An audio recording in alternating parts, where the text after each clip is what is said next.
Video বানাতে তো ভালো লাগে, কিন্তু এডিট করে পোস্ট করতে কী যে ল্যাদ লাগে। যাই হোক, আজকে আমার ছুটি ছিল, তাই সকাল সকাল উঠে ব্রেকফাস্ট করে মাকে নিয়ে গিয়েছিলাম বাজারে। আজ যা ভিড় ছিল বাবারে!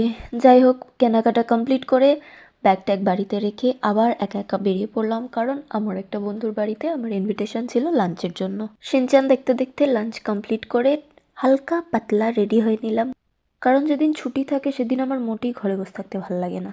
যেহেতু খুব তাড়াহুড়ো করে বাড়ি থেকে বেরিয়েছিলাম, অনেক কিছু প্রোডাক্টই নিতে ভুলে গেছি, তাই কোনো রকমে হাত দিয়ে আর কি চালিয়ে নেওয়া, কিছু করার নেই। সুন্দর করে সাজুগুজু করে ফুলটুসি সেজে রেডি হয়ে বেরিয়ে পড়লাম, আর বেরিয়েও উপহারে পেলাম একটা ফুল। দিয়ে কোথায় যাব বুঝতে না পেরে আমার প্রিয় জায়গায় ফুচকা খেতে চলে গেলাম। ফুচকা দিয়ে সবে খাওয়ান দাওয়ান শুরু হলো, এরপর খেয়েছি ব্রেড পকোড়া। এই গরম ব্রেড পকোড়া খেয়ে মুখটুক পুড়িয়েও থামিনি আর কি, আবার চলে গেছি মোমো খেতে।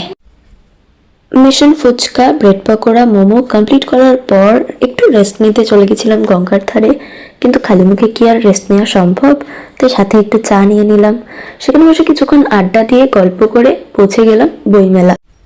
পৌঁছে দেখলাম সেখানে ছোটোখাটো একটা প্রোগ্রাম হচ্ছে, দিয়ে আমরা ছোট ছোট স্টলগুলোকে একটু ঘুরে ঘুরে দেখছিলাম। একটা বন্ধু একটা বইও কিনলো, দিয়ে সবাইকে টাটা বাই বাই বলে বাড়ির দিকে রওনা হলো।